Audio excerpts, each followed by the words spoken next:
So I know how hard it can be watching other people swim past you, feeling tired in the water, getting frustrated that you're not where you want to be in your swimming. So in this video, we're going to cover off how to not get tired in your swimming. Now, swimming isn't just about trying to just get to the other end and hope for the best. It's actually about how we get to the other end that matters. It's about efficiency. It's about minimizing drag and getting to that other end as smooth, but also with forward momentum as much as possible. So let's unpack it together, because efficiency means that we don't actually get tired. So we're going to be unpacking that in this video. When it comes to technique and efficiency in the water, the first thing we want to be able to cover off is maximizing propulsion in the water. Now, propulsion is a bit more of an advanced word, but I like thinking it more just increasing that connection with the water. That's what I like thinking about. So the first thing we want to think about is, what are the things that give us connection with the water? It's our kick. It's all of our movement patterns, everything that happens through here. It's our streamlining. It's making sure that our body is in the correct positioning. So propulsion or connection is all of those things coming together at the same time in order to get us to the other end as fast as possible without slowing down. That's what we're trying to do in swimming. So the second one is all about decreasing drag. Now, drag can sometimes feel like we're swimming with clothes on. It can feel like we have way too much water on our back. It can feel like our legs are sinking. It can feel like sometimes we're trying to gasp for that air. So minimizing drag is very, very important. Now, I'm very big on teaching that if our body is not in the right position, we're never going to even be able to catch the water properly. So body position, drag minimization is a very important part of your swimming. So the last one we want to be able to do to not get exhausted or too tired in the water is the catch and pull phase of the stroke. Now, you think about it. If we're swimming along and we've got that pulling from the elbow action, which I know you guys see videos on all the time, and we're not pressing from the hand, getting in that high elbow catch position, unfortunately, our hands are all we have in the water. So if our hands are not in the correct positioning, if we're not catching the water properly or getting in that EVF, early vertical forearm, what people like to call it, then unfortunately, we're going to be burning a lot of unnecessary energy, and swimming is going to be feeling way harder than what it needs to. So these are 3 keys of how to not get tired. Now we're going to put this into practice, and I'm going to be running through exactly how you can do this. Let's jump in the water and get it done.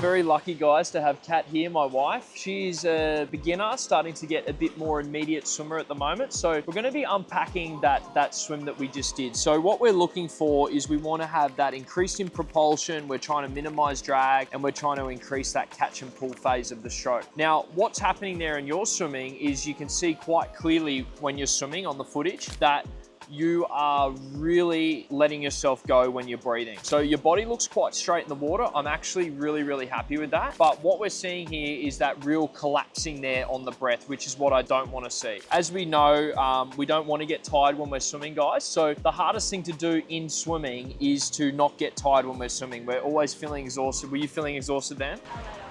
Yeah, so even just a couple laps there, you're feeling quite tired and exhausted. So what are you thinking about at the moment when you are breathing? Probably trying to keep half my face in the water. It's a concept that I haven't really focused on previously. I've always tried to look at the side of the pool, but didn't really consider actually keeping one of my goggle lenses in the water while catching that breath. I'm trying to do that as quickly as possible, playing hide and seek. The hardest thing we want to do is we want to be able to get that oxygen in so we can feel like we're not short of breath. You were breathing to the left then. You may breathe to the left or the right, that's okay. But whether you're breathing to left or right, I still want you to focus on this. So what you're going to focus on is you are going to be focusing on bracing your right side of your core when you breathe, and you want to think about keeping that shoulder on your ear when you're breathing. So what we'll do is we'll watch that through and see how those cues go, and that should allow you to have a bit more time to be able to actually get the oxygen in and breathe. And then secondly, it's also going to help you have that little pocket or that bow wave off your head, because you're not collapsing on your breath, you're actually going forwards on your breath. So let's give it another go.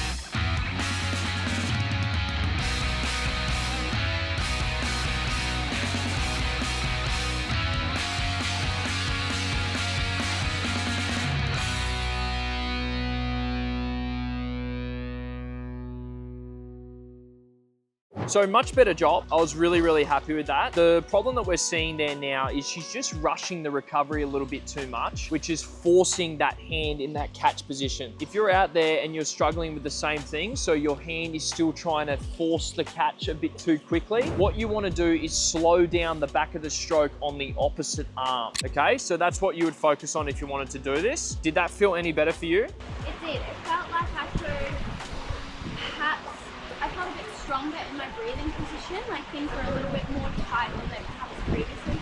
I bet I did feel the rushing, and I was, you're kind of like trying to keep the shoulder on the earth, but then you're kind of in that position and you're like, hang on, I'm not ready quite yet. So that's something I need to practice. Yeah, so the solution for that is just slowing down the back end of the stroke on that arm.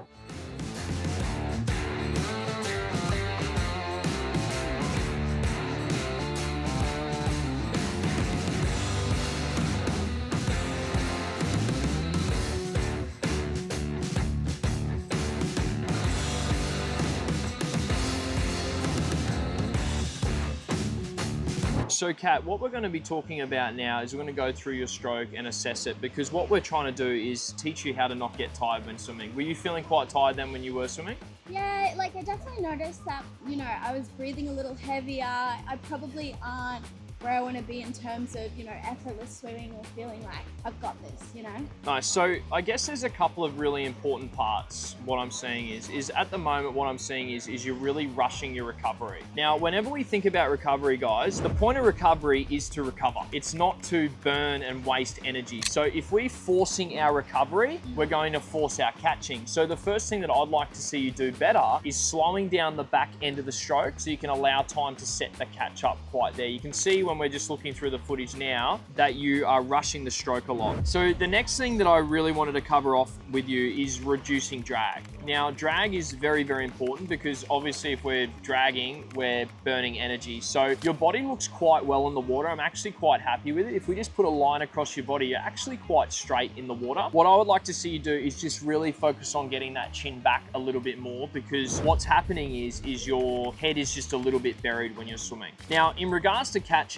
again, catching, guys, is advanced skills. It is a very hard thing to do. It is annoying, it's frustrating, and then it taps into one of our other 5 categories of swimming improvement, which is overhead hand awareness, which means, as you know, when you're swimming, you can't see where your hands are. Do you notice that when you're swimming? Yeah, absolutely. Obviously, there's a lot of parts to swimming, but the overhead hand awareness is something that you do need feedback. I can't see what I'm doing. I think I'm implementing, but we can see in the video there's still areas for improvement, and that's why it's really good to get this kind of feedback. What I would like to see you do in order to improve that catching phase, a lot of that's actually going to come from that recovery thing that we mentioned in the beginning, which is slowing down the back of the stroke. Because if we're forcing the back, we don't allow time to set the catch up at the front of the stroke. And that's what happens with a lot of stroking analysis and stroking diagnosis, is what can actually happen is people will correct the symptom and not the root of the problem. So naturally, by slowing down the back of your recovery, it's going to allow you a better hand entry. You should be able to start getting in your fingertips before your elbows, which is going to allow you to get over the barrel more in that catch and set up that catch position well. In my training, I'm going to go out, implement these focus areas. It's really good to, you know, have some things that we can focus on, and you can too now, and essentially really make sure that we're swimming efficiently, because efficiency is where we don't get exhausted and tired and burn energy. So you can see I've got improvement areas that I'm going to go out and commit to working on. What are yours? Let's go out and do this in training. We'll see you in the next video.